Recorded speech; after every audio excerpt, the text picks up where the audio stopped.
Welcome to the Puck and Pigskin Podcast, presented by Belly Up Sports. Just great sports fans talking mostly about hockey and football, sprinkled with a bit of everything else. Now, here's your host, a Flames fan with a Golden Knights backup plan, Jason Bizik. All right, joining me now is Reid Johnson from the Markcast. Reid, welcome to the Puck and Pigskin Podcast. I appreciate it. I interact a lot online. I see you posting a lot of the same things I do, so I'm glad that we can finally do this, somewhat face-to-face, so it's good. Yeah, as face-to-face as we can for now. Yes. Let me start by asking you about the name Markcast. Where'd that come from? Yeah, so we get that a lot because my co-host name is Paul and my name is Reid. So we are wrestling fans first and foremost. That we've watched wrestling for most of my life, and Paul, and so we go to a lot of like WrestleMania. We went to New Orleans and saw WrestleMania. We went to Texas and saw WrestleMania. And in wrestling, the term mark is used quite a bit as someone that believes like you're all in, committed to something, that you don't believe that, you believe that Hulk Hogan, right, is the strongest person in the world and can beat everybody and all that stuff. And so when we would go to wrestling shows, we would just scream that all the time, call each other Marks, call other people Mark, sit down Mark, shut up Mark, don't do that, whatever. And so when the XFL was coming back, because we followed it for the 2.0, and then when The Rock bought it and everything here back over a year ago now, I was talking to Paul about I really wanted to do a XFL podcast. I really wanted to get into the media landscape of that side of it. And I said, well, why don't we just call it the XFL Markcast, not podcast, call it the Markcast because we're Marks. And so it is kind of stuck. And then once we kind of forayed into other alternative football leagues like the Spring League and Fan Control Football, and now obviously CFL, we decided that the XFL Markcast name really inhibited us to be able to talk about because we had always covered other leagues. I mean, even NFL stuff when it was pertinent. And so we dropped it and just kept with the Markcast. And I felt like that was good, that we didn't have to rebrand too much. Yeah, if I'm being honest, I when I first followed you, you were the XFL Markcast, and I didn't even realize that you dropped the XFL. I hadn't even noticed. Well, and it was one of those things where, I mean, obviously, the logo is still an XFL inspired logo, right? I mean, that's always going to be part of the story of how we got into, as little knowledge as we had to talk about the XFL when we started, right? So did we when it came to the CFL, right? And that's always been our story as people, coming into something kind of from the outside and giving our perspective on it. And so similarly to how we kind of jumped into the XFL, kind of with that rebirth, obviously it forayed really well of us talking to the CFL now, when all the talks and all that stuff came about. And obviously, even though that all devolved currently, it just adds to the story of who we are. We're not trying to say like, oh yeah, we've been around talking about CFL football for 30 years, I mean, it's very much a part of our story of where we came from. So. Yeah. So talking about the XFL, have you been in XFL? Were you there for XFL 1.0 or just 2.0? So I watched XFL 1.0 because we were big into WWE. I was big into Vince. I was big into WWE. That was, peak. And that's the thing with the XFL stuff back in 01 was, that was peak Vince, WWE, Stone Cold Steve Austin, The Rock, Mankind, Undertaker throwing Mankind off the cage, kind of all that stuff.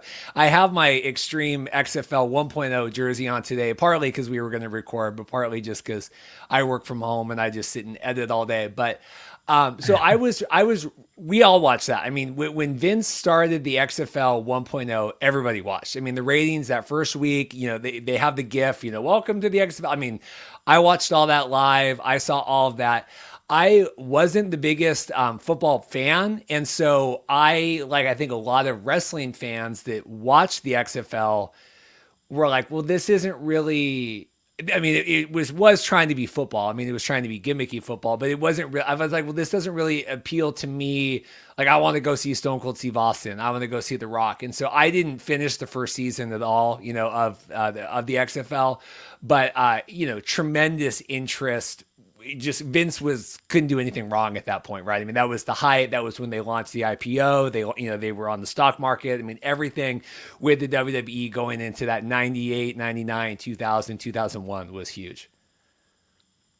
Yeah. So now I'm not familiar with 1.0. I'm only most familiar with the 2.0.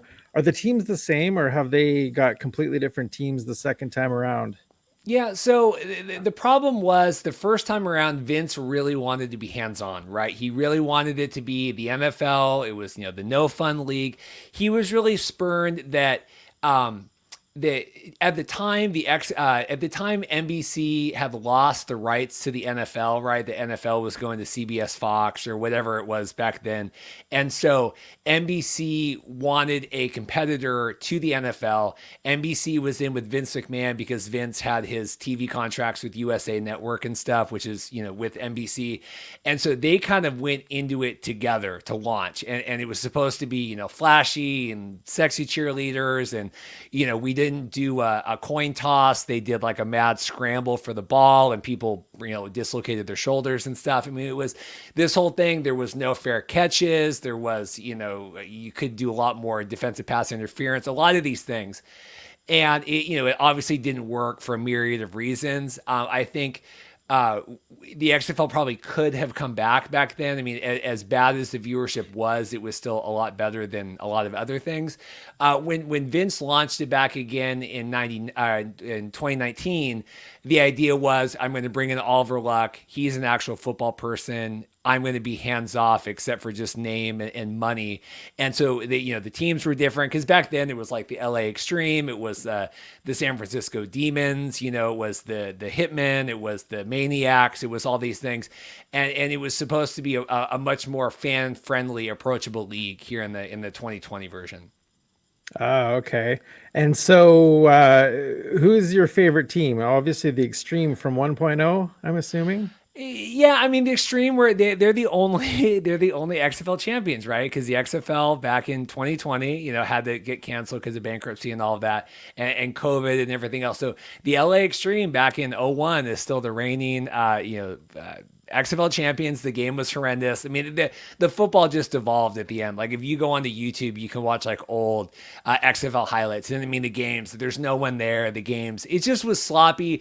They had a really ramped up process. The teams had only been together for, weeks when they're getting everything going. They tried to do everything in a year. And so it just wasn't enough time. So when Vince, I guess it was 2018, said, we're going to do a 2-year launch. And then they kicked off in February 2020, but they gave them kind of that 2-year window the second time around. Yeah. And so who would your favorite players be? For the 1.0, I couldn't tell you a lot. I couldn't tell you that from the 2.0, you had a lot of guys that are still around. Obviously Josh Johnson, who was back with the Jets, got released. PJ Walker is the backup in Carolina right now. Obviously Taylor Heineke, the winner of the Thursday Night Football game last week against the Giants, he was a backup for the Battlehawks. So you still see a lot of the guys from this 2.0 version, which is cool because it means that there's value, like the CFL for players that can't make it to the NFL, for these other, having alternative places for these guys to play and still earn some money and, kind of keep their dream alive, as challenging as it might be. Yeah, and a lot of people probably wouldn't know, but there was actually a few CFL players that played in the XFL this last go around, wasn't there? Yeah.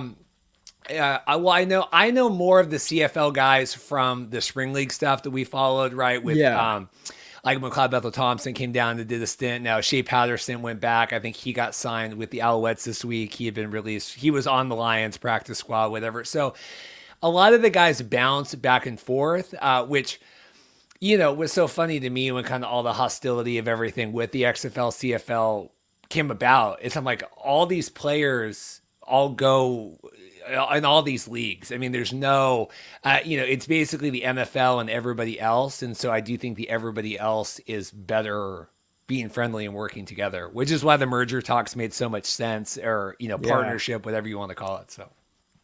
Yeah, most of them just want to play football, and they don't care where they play as long as someone will have them play. So what is the status right now regarding the XFL? Are you up to date on all that stuff? Yeah, I mean, obviously, so we're pretty CFL focused right now, right? We do our weekly kind of preview shows. Our episodes go out on Friday, so generally, this week they have the Wednesday game, which is weird, but generally we can kind of do the week preview that way. We're hosted on XFL News Hub, which is I would consider the premier for what it can be, XFL news directory right now of stuff that's going on. There's not a lot, and it's really frustrating. I mean, we've talked about it on our show for a long time about, there's so much baggage that's involved with the XFL, right? And the letters. It's the same thing right now where we have the USFL coming back, right? Presumably they announced a spring launch this next year. There's baggage associated with these old leagues, and so when you're, if you're Danny, Redbird and The Rock, right, and you're purchasing the XFL, you're assuming that there's enough value with leftover fans with those letters, or else you would just start like the RFL, like the Rock Football League, right? I mean, you're presuming there's enough. And I firmly believe at this point, it has been so long and there has been so much lack of communication. I don't think there's actually that much goodwill with those letters anymore. I do really think there's only the negative stuff. That's just me. I argue a lot with the other guys and girls that kind of cover the XFL stuff. I mean, this is just me re-talking, but I see the message boards. Like, I don't even post in the XFL groups anymore just because the interest is so low because people are just kind of really fed up with the lack of information. Now, I imagine having The Rock on board and Redbird, that kind of keeps it a little bit alive and gives it a little more credibility. Wouldn't you say? Yeah, I mean, it definitely does. It gives it more credibility, right, than like the USFL. Mark that runs XFL News Hub talks about that a lot. That if this was any other, if this was the MLFB, even the ELF, right, in Europe, we do a little bit of coverage on. But if it wasn't for those names behind it, if it was any other sort of alternate football league, would we still be doing weekly, XFL content on the website? Would they still be doing things like that? Probably not. So obviously having that cachet, but it's kind of a double-edged sword, right? Because Danny and The Rock were the only bid to buy the XFL out of bankruptcy, right? So there really was no other option. So people that are, frustrated, people write into me. I just had someone message me like an hour before we got on here, like, hey, any update? If it wasn't for them, there wouldn't be an XFL because no one else wanted to buy it out of bankruptcy. But now that they own it, it's really up to them. If they, I could see it never coming back, right? I mean, I could see, 2023, everything's up in the air. Who knows what? It's at a really weird spot where it really did keep the dream alive for a lot of people, but also there is no backup now. Like, this is the only option or it's not going to be around. And having covered the CFL now, having covered the Spring League, having covered fan control football, I'm not nearly as married to the XFL as I was 6 months ago, 9 months ago. I don't carry that same, and I'm wearing the XFL jersey, but I don't carry that same burning desire in my heart right now that a lot of people do. And it actually, I think, pisses off a lot of people that we are not living and dying by what happens every second right now. So tell me how a huge American football fan becomes a huge Canadian football fan. So the whole thing was, and this is the funniest thing, and my wife and everything else, you had asked about watching the XFL in, 01.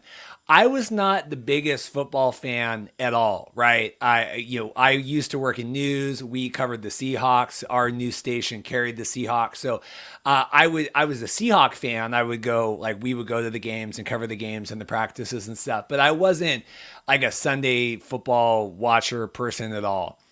And when they re-announced the XFL, that was exciting to me because as someone who I do weddings primarily for my business, and as someone who works from May until November, having a football league in February, March, April, it was very, very nice to me to think like, wow, okay, this is something I can do, for the couple months I'm off. We could go travel to a game. We could go to a game, whatever. So, when the XFL launched, we got into that. I've already talked about how, when The Rock bought it, we decided to start the podcast.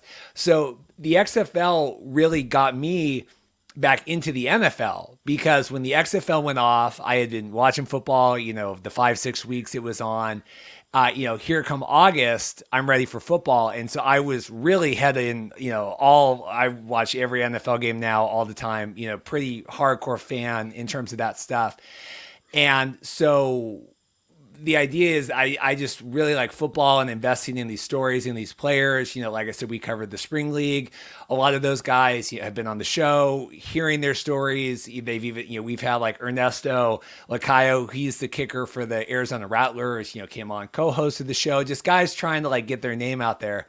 And so when the CFL stuff came around, obviously we had to talk about that. And now we, have learned enough watching the games, realizing we were probably going to do some CFL coverage anyway, but now that there's no XFL and we're so in with, the media there and the people and the teams and just knowing kind of at least somewhat of what is happening week to week and everything that it obviously made sense for us as something to continue podcasting about. Yeah, and you guys have come a long way because I watched a few of your episodes when you, I think, first became a CFL fans, at least from what I could tell. And you definitely talk a lot more about CFL now, and you definitely know what you're talking about, and that's really impressive for Americans. Well, and it's a good niche for us, right? I mean, there's so many like. I'm in like groups with people, like there's so many like NFL, Bill's NFL podcast, Sam, whatever, we're watching, couch watching Sunday, whatever, all this stuff. Like, being an American podcast that can talk about the CFL, it is a unique, I would rather be, it's the same with like weddings, right? Like in my business for weddings, like I would rather be like the best, most dominant like wedding videographer. Like I don't care about like destination weddings and traveling the world. Like I just want to own the market that we're in. And it's the same thing with the CFL stuff. Like that's something that's like really definable that we can do, and obviously talk about other alternate football stuff. And obviously like I watch the NFL every week. We talk about it when it's pertinent, but I would rather be one of 10 podcasts covering the CFL than one of 1,000 podcasts, trying to cover the NFL. Yeah, exactly.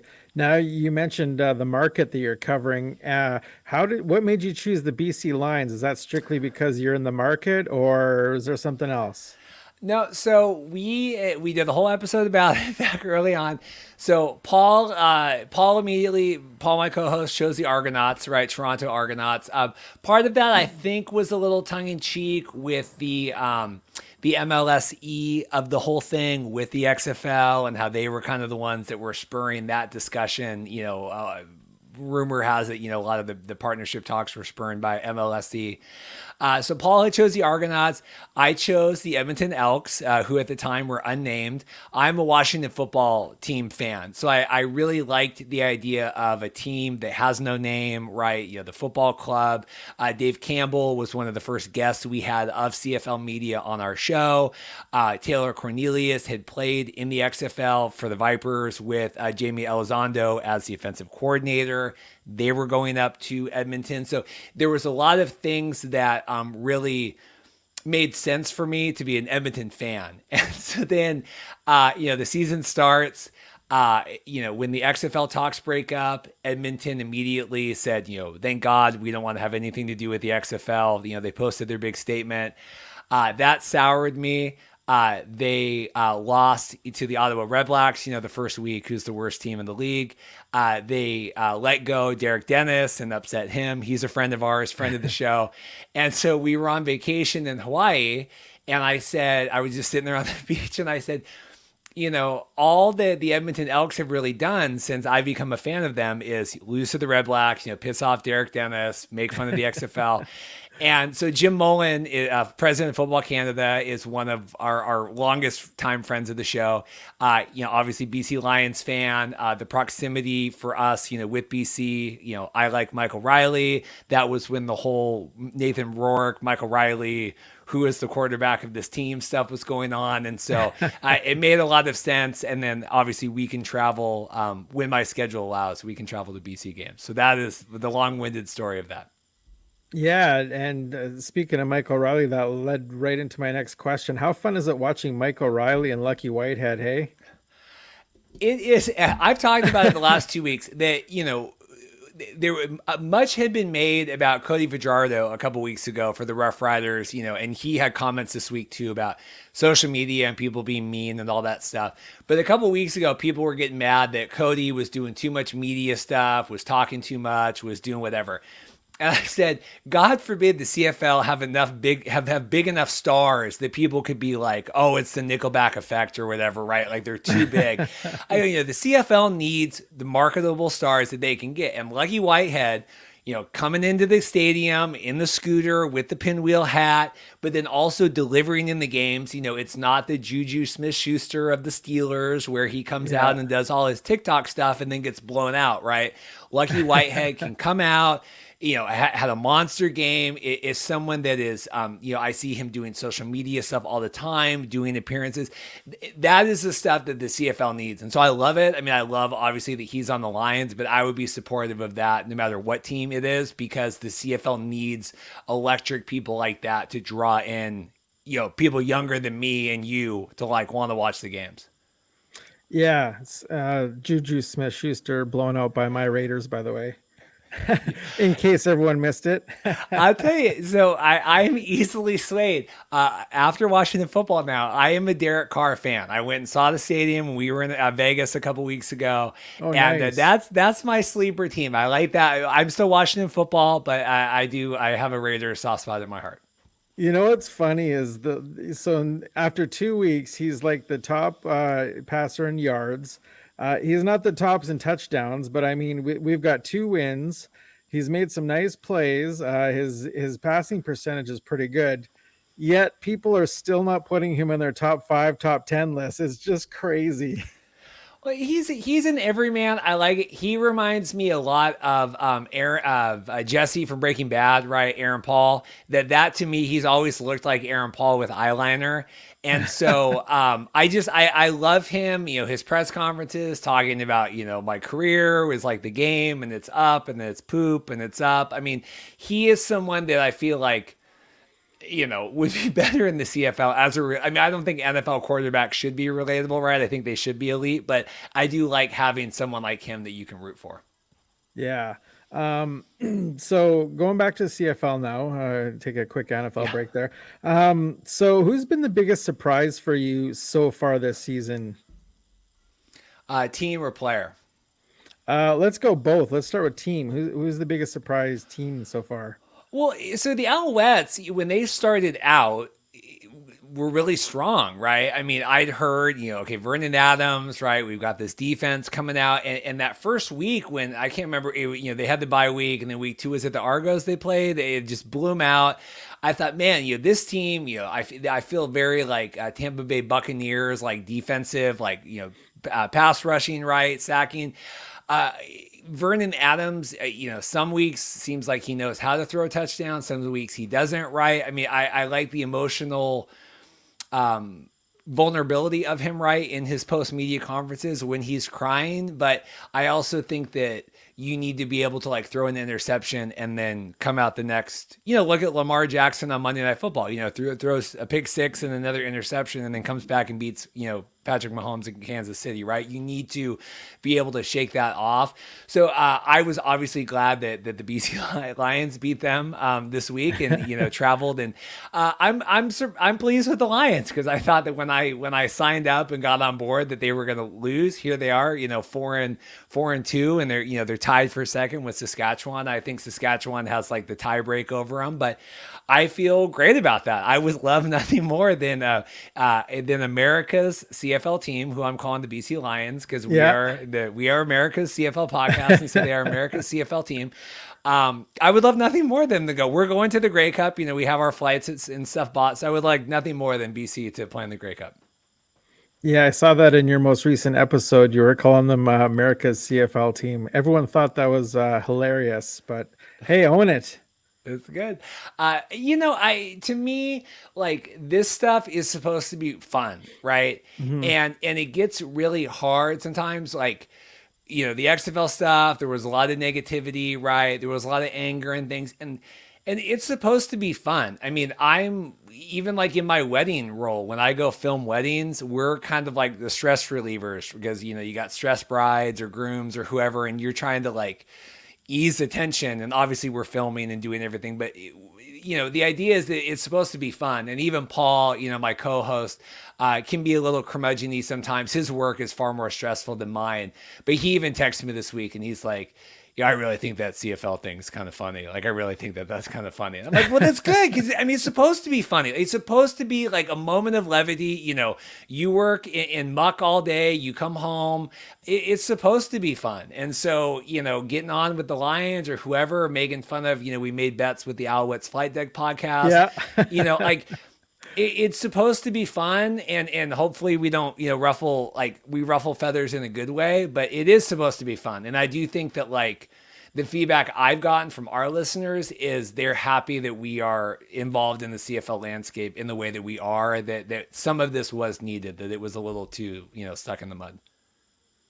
Yeah, it's very similar to Rod Peterson calling the Vegas Golden Knights Canada's team. Well, that's my homage. I mean, Rod gets a credit. I mean, that's my homage to that. But you know, I mean, we're America's leading CFL podcast for whatever low bar that is. You know, it's like being the tallest short person in the room, but you know, that is who we are. And so I mean, it's an homage to Rod and obviously him and Darren and everything that way. But I'm very happy with that decision. So we discussed who your biggest surprise is team-wise. What about player-wise? Well, you know, I'm surprised that Michael Riley's still upright, right? I mean, I really thought it was going to be this Nathan Rourke experiment all year that way. We've talked about Lucky Whitehead, you know, the fact that like Ottawa still can't figure things out with their quarterback, right? I was just getting on the Dane Evans train when that injury happened. You know, again, it's very easy for me. It was even like the Spring League when that was coming out, and you know, we had never covered a league before, right? Because we started the XFL podcast, and for people that don't know, the Spring League is a spring. It's going to be the USFL this year, but it's like a spring. Basically, it's a glorified boot camp, but they do games and they televise them. And they had done one in the fall last year because nothing was on because of COVID, and you know, there was no college football. And I'm like, how are we going to cover these games? Like, you know, what are we going to talk about? Like, I'm not an NFL analyst, right? Like, I'm not going to be able to talk about this stuff. But then you watch a game or you watch two games, and, you know, McLeod Bethel-Thompson was on there and he was playing for the Blues. And they talk about, you know, this guy's coming from the CFL and they're not playing, and he's kind of a maniac and he's kind of a rogue, you know, devil may care attitude, right? Kind of running around. And I go, man, I love that. Like, I love that. And okay, that's where we can, you know, talk about that, right? Is these players and these characters. And so it's the same thing with the CFL. I'm like, you know, Jeremiah Mazzoli, okay, he comes out, you know, gets hurt. Dane Evans, okay, I love Dane Evans now. The Hamilton, you know, offense seems to really support him, right? And it seems like they finally got their act together. Now he gets hurt. Okay, now was it David Watford, right? They miraculously beat, you know, the Stampeders, right? Is Bo Levi Mitchell done, right? Are we burying him? It's just that's where we're that character kind of study. Like, we're never going to be the X's and O's, right? Like talking schemes and whatever that way. It's always going to be the characters. Yeah, Zach Claros and Michael Riley seem to be the only sure things these days. Quarterbacks are going down like crazy in the CFL. Yeah, knock on wood. Don't jinx my Michael Riley. Please don't jinx that. It's funny because you talk about him still being upright. I was watching the Raiders and the Steelers, and every time Ben Roethlisberger got hit, it looked like he was never going to get up. And I just think, how is this guy still doing this? And Michael Riley's the same. He's been getting pounded his whole career pretty much.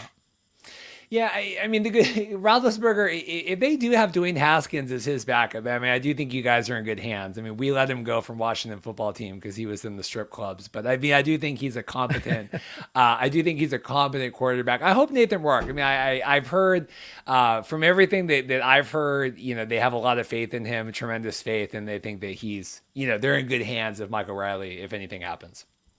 Yeah. So yeah, I'm just glad you didn't say your biggest surprise with the Stampeders and Bo Levi Mitchell, because I don't know what the hell's going on there.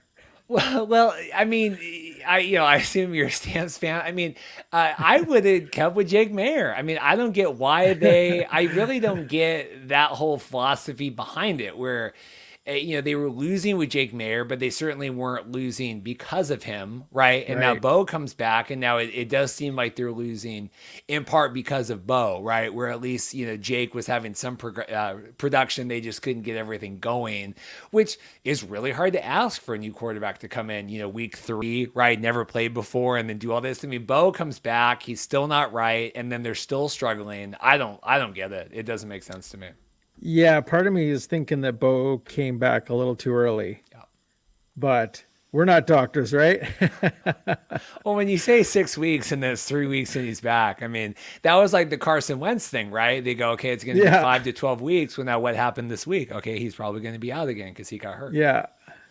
So looking forward now, I'm going to stick you with some predictions here with the CFL. What do you think is going to shake down the final half of the season coming up? Well, I was gonna I wanted to see the games this week. I know we have Hamilton at Ottawa, or is it Ottawa at Hamilton? I'm looking right now. This is terrible. It is Hamilton at Ottawa. Yeah. So I had tweeted earlier this week, I go, what is the scarier matchup this week? Is it the Panthers versus the Texans, or is it the Red Blacks versus, the Tiger Cats? And that was before Tyrod Taylor got hurt. So now that is going to be a very scary Thursday night football game. I don't really. So, it would be nice for Ottawa to be competitive, right? I mean, we have friends of the show. Tim Baines writes for Ottawa. He's been on the show a bunch. I mean, I would like them to be competitive. Obviously, Saskatchewan at BC. BC sold out. They're doing their big giveaway for the Indigenous. They did the whole, they had an Indigenous artist redesign the BC logo shirt. They're giving away the shirts at the game. They should sell them and donate the money to charity because everyone wants to buy this shirt. It's awesome.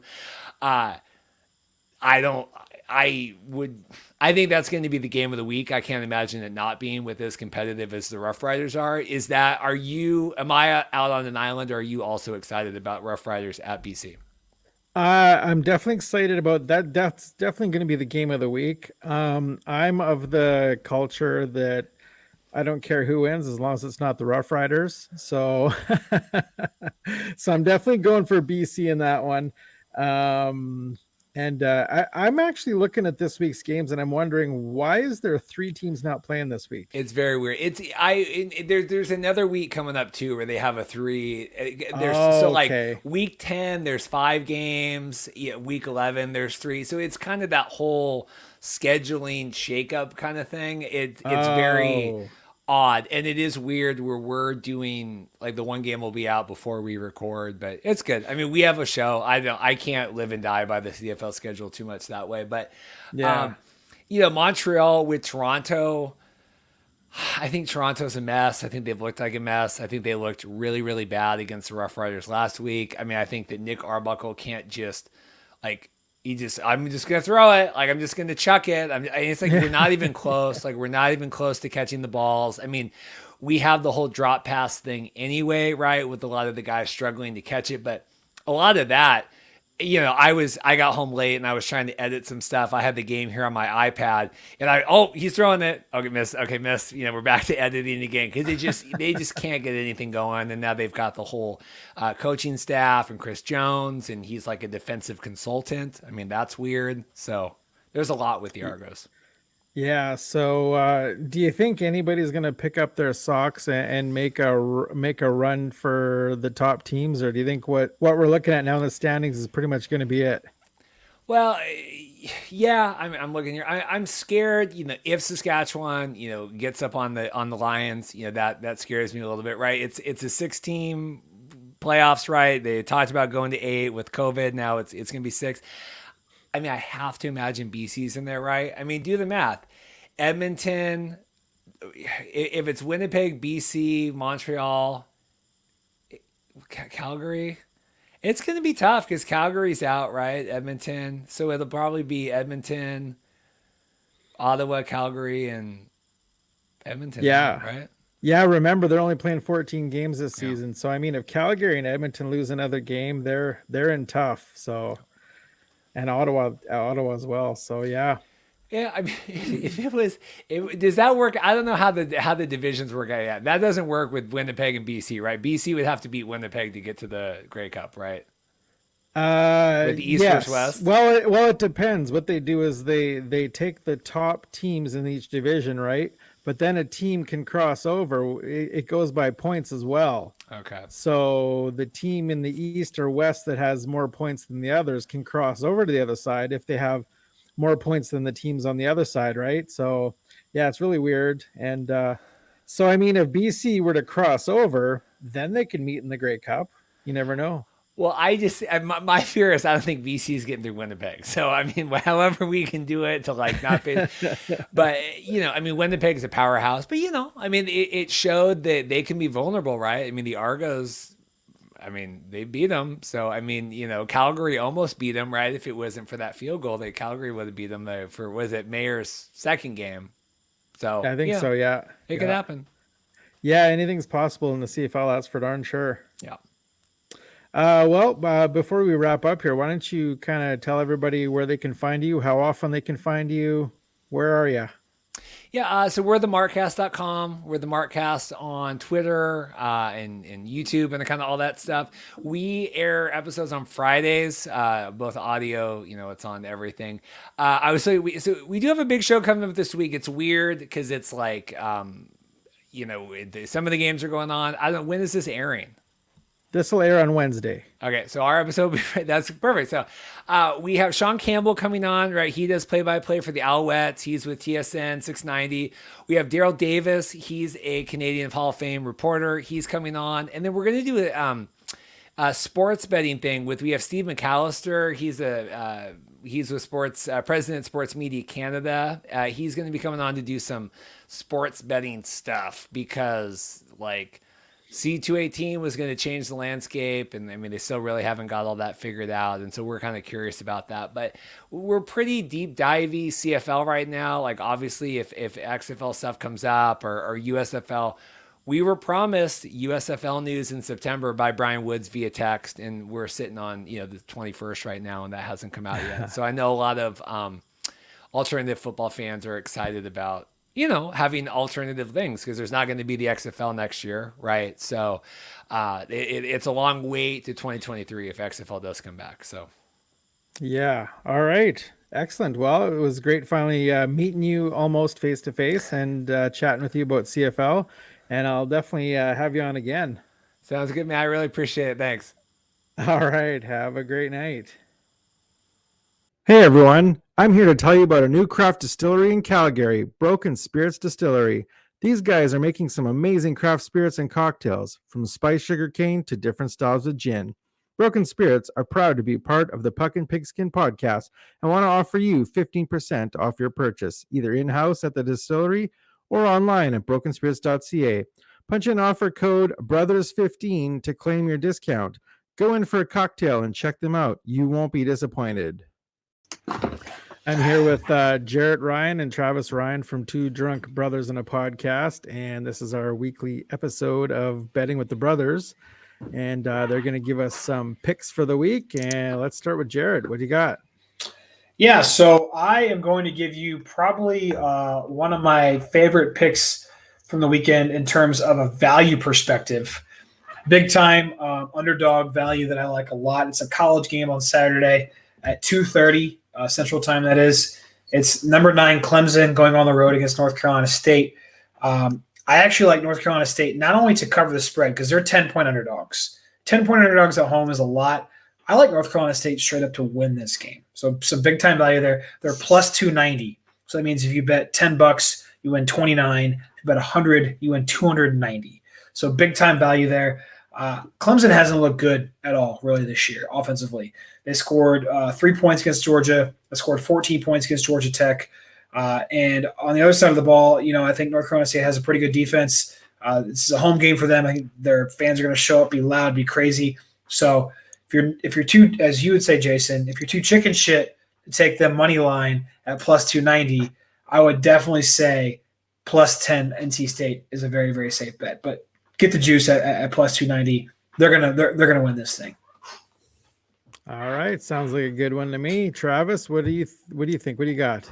All right, I'll roll in with one of my favorite picks of the week, one we just got done talking about, and that is going to be a team that was not very highly looked into to start the year. It's Michigan State, number 20 ranked, 3-0 Michigan State at home. They get a favorable matchup this week in Nebraska, who's 2-2. Michigan State's only 5-point favorites at home. That's who I'm taking. They've looked solid. Jarrett called it last week. They went in and spanked Miami on the road, beat them by 21 points. They've also have a very good quality win in Northwestern to start the year. And then you might look on the other side of the ball. Nebraska, they had a close game against Oklahoma, but they've just been so inconsistent. They lost to Illinois to start the year, played 2 really small, low-end schools, and then had a competitive game against Oklahoma. But I'm not going to let that fool me. I'm not going to let that, phase what direction I'm going with in this game, because Michigan State's looked solid, and I'm taking them -5. One of my favorite picks of the weekend. All right, Jared, you got an NFL game for us? Yeah, I do. I got a primetime game. Got to wait a little bit for it because it's the Monday night game this week. Eagles at Cowboys Monday night. Cowboys are 4-point favorites. The over-under is 52. I don't like the spread in this one, and I don't think we've given out an over-under pick on your podcast yet, Jason, but I'm going to do it for you right now. So basically when you bet over-under, like we talked about on our very first episode with you, you're basically betting on the total amount of points scored. This one's 52. I think it's awfully high. I like the under at 52 in this game between the Eagles and the Cowboys. The reason why is because the Eagles unders Eagles unders this year are 2-0, and their total amount of points scored in Eagles games are falling 15 points on an average, 15 points below where Vegas sets their over under. And Cowboys unders are 1-1, but they're falling below their over under total by 5 points. So. And we saw the Cowboys defense. I think they're really coming into form. Micah Parsons looked great last weekend coming off the edge. Really made it a nightmare day for Justin Herbert.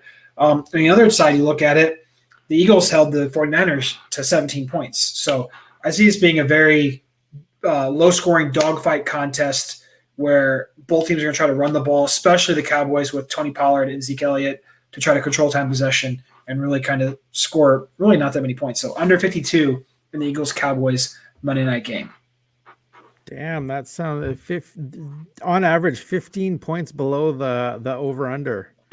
That's quite a margin. Yeah. Travis, what do you got? All right, I'm gonna roll with one that burnt us last week. We didn't talk about this in our podcast, but also I can use this as kind of a learning point since we're kind of wanting to inform some people. As a different way that you not necessarily bet, but what you can do about certain bets. So we're going to take the Arizona Cardinals at the Jacksonville Jaguars this week. It's one of the early slated games. The Arizona Cardinals are 7.5-point favorites. Now, what we're going to do is we are going to, on some sites you can either buy a half point down to make it 7 points. That way you don't need them to win by more than a touchdown. Or on some sites like DraftKings and stuff, there's alternate lines that you can take that make it -7. So it makes the odds a little bit, like just a hair less, but it's very much worth it, like in this game, to make it 7. So that way, if they do only win by a touchdown, it's considered a push and you get the wager back. So I'm going to take the Cardinals -7. I know they burnt us last week. They didn't look too hot against the Vikings, but if they can't go into Jacksonville and beat the Jaguars by more than a touchdown, I am going to take away all their legitimacy on their 3-0 record that they have. They should be able to beat this team by, 15, 14 plus. Yeah, Trevor Lawrence didn't look too hot last week, did he? I mean, no, you're going into a team run by a college coach, not really sure what the hell he's doing. And they're going to ruin his career, just like the Jets are going to ruin Zach Wilson's career. It just happens all the time. We see this movie played way too much with rookie quarterbacks. Hey, I actually like the Jets to cover this weekend, though. I like the Jets plus 10.5 against the Broncos. Yeah. I think it's fair. Now, Jarrett and I were talking a little bit earlier before you hopped on there, Travis, and he said that he wasn't going to bet against the Dolphins, so he didn't actually pick the Dolphins versus the Raiders this week. So I'm going to turn to you for the Raiders bet this week. What are you thinking? I know your listeners, since you got a big Raiders crowd, they probably hate me this time of the year. They don't hate you because you guys have bet against them both weeks, and both weeks they've won. They're probably like, these guys are just Raider haters. That's not the case. Right now, the line's sitting at 3.5, which I think is insanely valuable on the Raiders side at home, which, given I know their last home game didn't really feel like a home game, the crowd would never shut up. But it's favorable in terms of the fact that they're not having to travel. Miami's traveling all the way across the country. We still are not really sure on the status of Tua, which, if you saw the game last week, when they didn't have him, was pretty rough. So 3.5, that I would honestly hammer the Raiders. I wanted to hammer the Bills last week and didn't. But this one I might actually get my hands on. Yeah, not really sure of the status of Derek Carr, although I believe I did hear today that they did say he was probable to play. So, yeah, Tua took a nasty hit, and I'm surprised that he doesn't have broken ribs, and I would be surprised to see him. I'd be surprised to see him play this weekend. Yeah, Tua would get hurt if he got hit by a butterfly. So, but he didn't. He got hit by a Mack truck on block because our offensive line were blocking ghosts out there on Sunday. And that's just the thing. Like the Dolphins have so much to piece together, and while we had hope for them at the beginning of the year, I feel like there's still kind of a long road. They have a long road ahead of them. Yeah. All right. Well, those sound like some great picks, especially that last one. So we'll see what happens this weekend. And we'll chat with you guys again next week. All right. Sounds good. Appreciate everyone's on, Jason. No worries. Have a good night, guys. Yep. Peace out. See ya.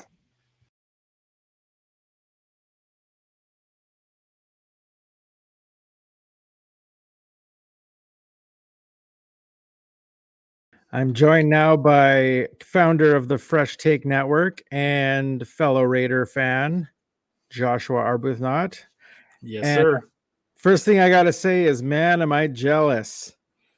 Josh got to go to the Monday night game in Las Vegas. How was that, hey? Man, it was an electrifying atmosphere. Those last that 5 minutes, I think, was really an amalgamation of the last 18 years of being a Raider fan, of the highs all the way down to the lows, and the highs again.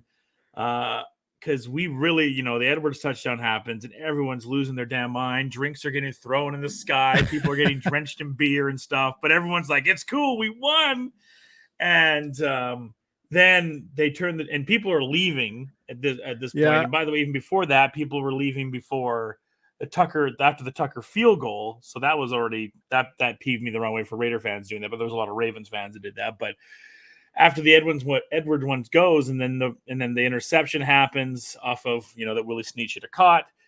My head was just down on the ground. A lot of Raider fans' heads were down. Just be like, we're not this, and it's nothing against the defense. Like we'll talk about it. The defense has been doing such a great job. It's just this is what's had happened to us throughout the years. Those bad bounces happen, and we're like, the rest of the league is going to make fun of us because that's what's happened.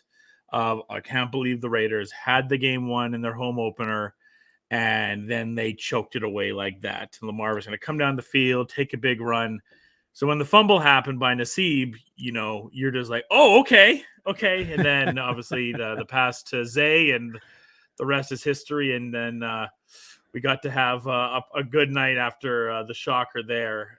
But just a lot of them, even when we were down 14-0, it got a little bit quiet in the stadium there. But man, they call that thing the Death Star, and it definitely lives up to the hype. It is. I've had the opportunity to go to Reliant Stadium in Texas. I've gone to Mile High Stadium in Denver. I've gone to the Cardinal Stadium. I've gone to, I guess it's now Aluminum Stadium in Seattle. And this was just a different kind of breed. Now, I will say Seattle Stadium was louder, for sure. I will say that, which is surprising because the way that the sound can travel up with it being an open-air stadium. But just, this was a different breed. And even the things that Vegas does to mess with the other team, right? Things you don't see in TV. Before Justin Tucker goes for that kick, it completely goes black. And they're playing the Raiders pump-up video, and they have different lights going on and everything like that. Oh. So he's trying to do his warm-up and everything, and they just go dark on him. So a little bit of stuff like that. And during, the intermissions of commercials, you're seeing Stevie Aoki in the crowd, Ice Cube in the crowd, Little John in the crowd. You had Bruce Buffer beforehand. We're excited to get to see Bruce Buffer because we had to deal with some COVID stuff getting into the arena beforehand. It's just an electric. It is the amalgamation of what you would expect for Vegas for a stadium. They definitely did the right way, and for the game, like I know there's some people talking about yesterday, like, oh well, that was the game of the year with the Ravens and the Chiefs. I'm like, no, come on, we had an overtime game in a stadium that just got christened with its new fans and was all over the place. Had a comeback, had a 30. That was the game of the year. Maybe I'm being biased, but yeah, just man, Jason, I it's something I'm just never going to forget. It was $300 Canadian for that ticket, and it was worth every single penny. Yeah, that's not too bad. I mean, $300 Canadian. What's the average price for an NFL game, like anywhere? That's actually maybe the cheapest I've paid too. When I went to the Seattle, because of the vaccine situation, tickets were starting to go down because the people that weren't vaccinated to get into the stadium. For those that don't know, I believe the Raiders are the only stadium right now you have to have a double vaccination to get in there. So some people that didn't want to do it for whatever reason, they were trying to sell their tickets, and they just weren't having as much luck. So the prices did start dropping a little bit, but and that's the reason why I ended up going to this game, because I had planned to do it at the beginning of the year when the schedule came out, but the tickets at that point were like $2,000. Yeah. And then like I looked again in like July, it's like 15. I'm like, okay, no, it's a little bit too rich for me. But then, when I started seeing them get around the fours, I was like, okay, because normally like the Seattle game I went to was 600. I think you're looking at about between 300 to 500 for an average NFL game for the nosebleeds. And you know what? Even for those nosebleeds, even at the Flames game, since we are doing this in Calgary, I never really mind those seats, to be honest. And I think for a football game, it's so cool too, because you get a chance to it's almost like your TV view in some ways. You get a chance to see how the plays are set up and everything like that. So but it was definitely worth every single penny that you got to have. And just, the cool thing was a lot of the fans around us were Oakland Raider fans. A lot of them came from Oakland. There's a few folks up there from Baltimore. And, there's a nice little trash talk there, but it was very civil at the same time. We did boo the one Baltimore fan that left after the Tucker kid. He's like, this is done, I'm out of here. And then they wouldn't let him back in, fairly enough. So that was cool to kind of be around some of those folks from Oakland. And, we had someone next to us from Edmonton. And I was like, giving them a hug after. I'm like, this is one of the only times Edmonton and Calgary are going to be hugging each other after a celebration. Wow. Yeah, that must have been a hell of an experience. Like crazy atmosphere. I'm sure the TV didn't do it justice at all. Yeah, I got a chance to watch some of the game back, and there's some stuff that I didn't get to see. Like I didn't see Yannick go off at one. We didn't get to really see when Yannick and Conway got hurt. Even with Derek, I think Derek, there was one point where Mariota was like working out a little bit more, and we didn't get to see that. So some of that stuff we didn't get to see as much. So that part of the TV was there, but even the cheers you couldn't hear as much as what you heard in the stadium, especially on the Edwards touchdown. Yeah, because looking back at the winning touchdown, it didn't sound like the atmosphere that you would think would come with a winning touchdown in that situation. Because the Yeah. place must have been going nuts. It was, and here's a problem, Jason, that I will say about moving from Oakland to Vegas. And I don't think it was affected as much by this game, but you definitely, like you said, it was a loud crowd. Like I said, Seattle was still the louder crowd I've been to. I think when you move to Vegas now, and the LA teams are going to experience this, but Vegas is going to experience this the most. Luckily, the Raiders have such a diehard fan base, but because of the city that Vegas is, you're going to have so many other fan bases traveling in now. Yeah. So, and Baltimore's a very good fan base, but they're not technically one that's going to, travel well. So it's when we face those Dallas Cowboys or those Green Bay Packers or those Pittsburgh Steelers, those fan bases that Philly, I think in about 3 weeks or so here are the Giants fans that will go from their city to Vegas, have a week in Vegas, and then cheer for their team that do have a better following. That will be really interesting to watch. And that's something that the Raiders do lose that no one was doing in Oakland, but they will lose having in Vegas. Yeah. Did you see that with the Golden Knights at times too, right?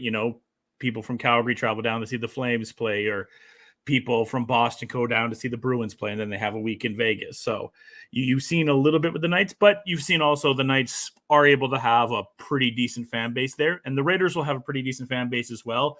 But that is something that comes with moving to Vegas. Mm-hmm. So now let's talk about the game that we just witnessed on Sunday, and that was another great game in my eyes. I thought it was good. What do you think? Well, it kind of takes us back to that first pod that we did, and I got a lot of heat from people kind of going when we mentioned Derek Carr as an MVP candidate. I know. And yeah, we got a lot of heat. People thought that you and I were pretty crazy for throwing that out there. And what do you know, Jason? If you look at the odds today, who is a top 3 MVP candidate? Yeah. And Mr. leading Derek passer Carr. so far. He's the leading passer so far. And I think it's an odd shark right now. And I think FanDuel has it as well. The 3 leading MVP candidates right now are Tom Brady, Kyler Murray, and Derek Carr. Not exactly in that order, but that's now where the MVP odds are. It's just 2 weeks in, but I just want to mark that because when we did drop that, I had a few comments, people slipping my DM saying that we were crazy for that. So we look pretty good for that. And it got to the point too when Derek got hurt in that minor part in the Steeler game, you're like, oh no, Mariota's not in. It's Nathan Peterman. And it's also just like we need Derek to be playing right now because he's playing really good. And you and I talked about this in the start of the season.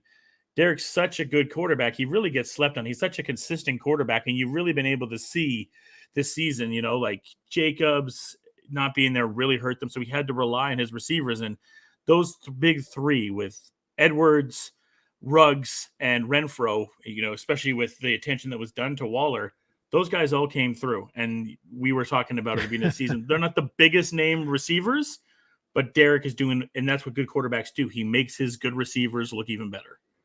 Yeah, he did a good job of staying away from Waller because obviously he was targeted huge in the last game. So naturally the Steelers are probably going to gravitate towards him being the big target again. And yeah, Carr did a great job of distributing the ball, I thought. He really did. And not having Jacobs was a huge disadvantage in this game. Also, they're coming off a short week, an emotional game at home, traveling across country to a rival in Pittsburgh, having their home opener. And so that could have gone bad for them. And I thought from the very beginning of this game, they controlled it. Unlike the Baltimore game where I thought them not having preseason kind of showed there was a little bit of rust. And we had kind of talked about that if the no preseason would hurt them. And I still think there's a little lack of communication with Andre James, the center, and Carr that they have to work out. Mm-hmm. Obviously, James had that fumble. Carr was able to get on top of that. So that's got to be worked about. But you got to give credit to that O-line, Jason. Just the way that Tom Cable has been able to work that O-line. Leatherwood, the rookie, goes out. There were some Bush League calls down the stretch, especially the one on Leatherwood. He barely touched the guy. But they just rotated lineman after lineman after lineman in that game. And I think Tom Cable, the O-line coach, has done a fantastic job because that O-line did a good – I mean, the running game definitely suffered in that. But just as far as giving Derek time for throws, they excelled. Yeah, every time they attempted a run and they just got nowhere, and I was just angry, so angry. I'm like, this is not working. You can't. But I guess they have to kind of throw the defense off a little bit, right, and throw the odd run in or Yeah. attempted run. Yeah. Another thing Carr did really good was the on the plays where he was rushed, he did a really good job moving around the pocket and getting away from the rush. So, yeah, He did. it seemed like everything came together really well. And again, the defense, just great. I mean, I think Coach Gruden talked about this in the presser. You can say what you want to say about some of the draft picks. Some of them haven't hit, some of them have. But Gus Bradley has been, like I was saying at the beginning of the year, the best addition to this team because what he's been able to do to the defense. And Solomon Thomas was a great pickup from the Niners. Already has 2 sacks, had a big one in this one. Getting KJ Wright, just a consistent veteran, hitting some big tackles there. The pressure that Yannick Ngakoue is adding. Casey Hayward has been targeted 6 times and knocked down every single pass.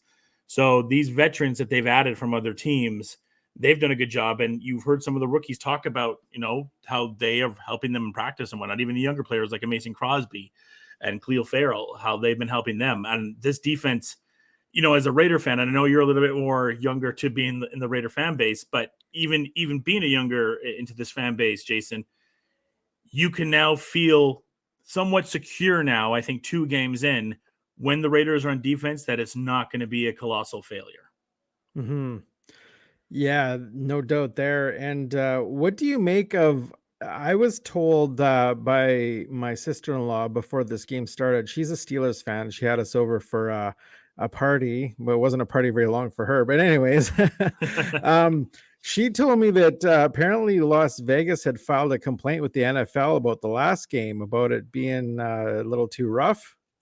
There was a few cheap hits on Hunter, and we at the game saw them, and we were calling, we were surprised that nothing happened. Okay. Patrick Queen of the Ravens had a few cheap hits on Hunter Renfrow, and the NFL did nothing about them, but there was a few extracurriculars after the call. Absolutely. And we had it in this game too, leading to the one lineman spitting in the Raiders' face as well. So I missed that. He got kicked. Yeah.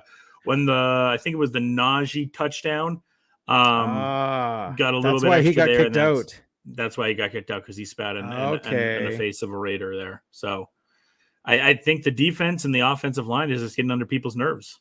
Yeah, it's good. That's what the old school Raider football is: get on people's nerves, but don't attack back. Yeah, and another huge plus is our kicker. Like, he seems to be pretty accurate, and another rehab project. That's hard to come by in the NFL. Yeah, and he was a 5th-round pick of the Vikings, and he had a bad game, missed 2 kicks for them, and they cut him. And, we're coming off losing Sebastian Janikowski, the long-term kicker. And then we had a little bit of stuff in between, but added him. And, yeah, Jason, I mean, when he lined up to tie that game, nobody had any doubts about Carlson. He is becoming one of the more automatic kickers. Yeah, so that's great to see, too. So next up, we got the Dolphins. Your former team. We all saw what happened to them this past week. They got blown out. Mm-hmm.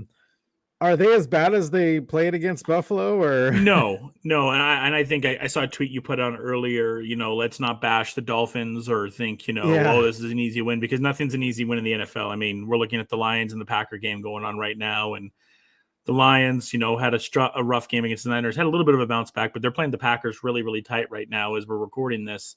Mm-hmm. So no week is an easy week for any team, but you're talking about a team that may be down their quarterback into they go with Jacoby Brissett, who's a veteran, who's a winning quarterback in this league. They have a nice running game there. It is a game the Raiders should win, absolutely, especially with potentially Jacoby being the quarterback there and not Tua. And even if with Tua, he's looked a little bit rough. The Dolphins have a very good defense, but so do the Ravens. So do the Steelers. So that's nothing new for this team. This should be a game that they win and they go hopefully 3-0 and then head into a Monday night game against the Chargers. I mean, the Raiders schedule into that bye, I don't know if you got a chance to look at it yet, Jason. And I don't want to get too hyped up and everything like that, but it's, you have a chance to potentially go undefeated into the bye. You have the Dolphins up. That's a win.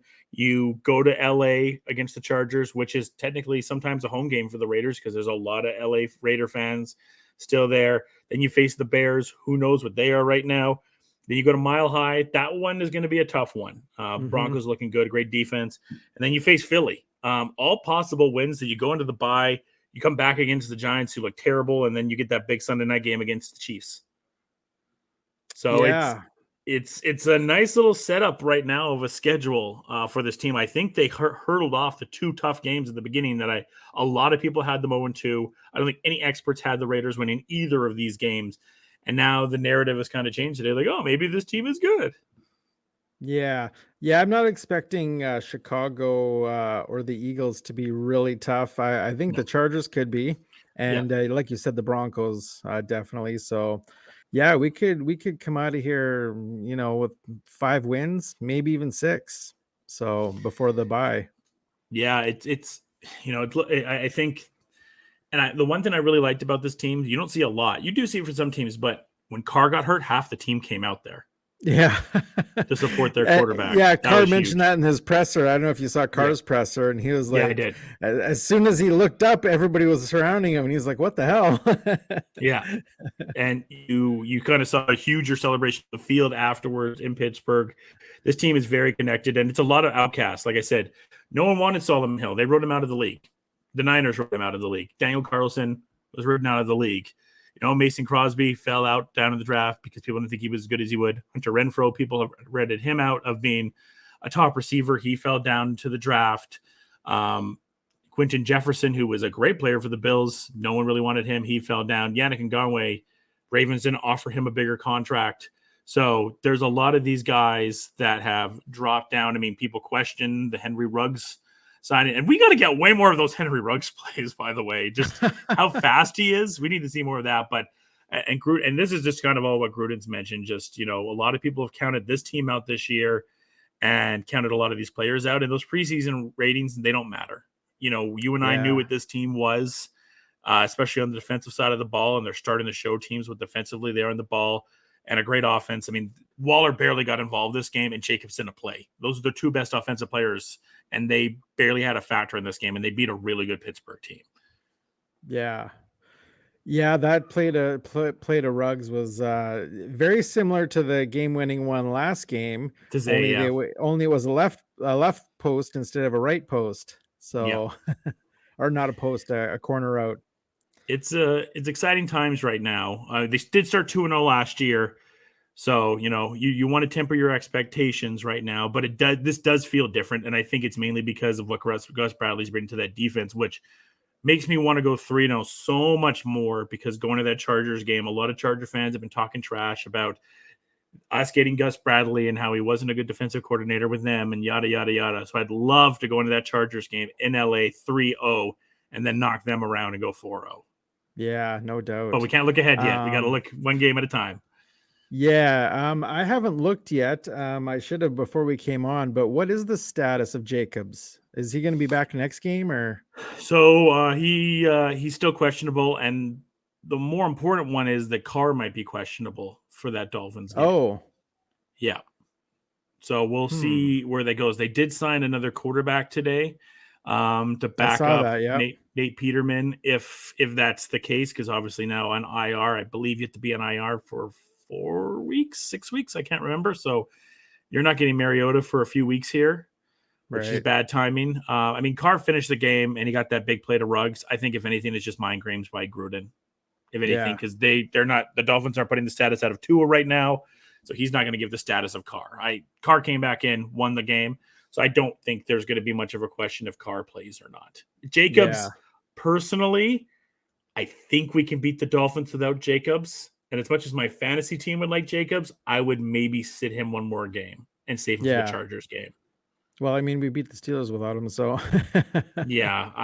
If it's a situation of he could play, but maybe it could get worse, I would sit him for the Dolphins game and trust Drake and Barber one more game and save him for that Monday night game, because then he'll get an extra day rest for the Monday night game. And that gives him about 15 or so weeks to rehab that toe to get ready to go here.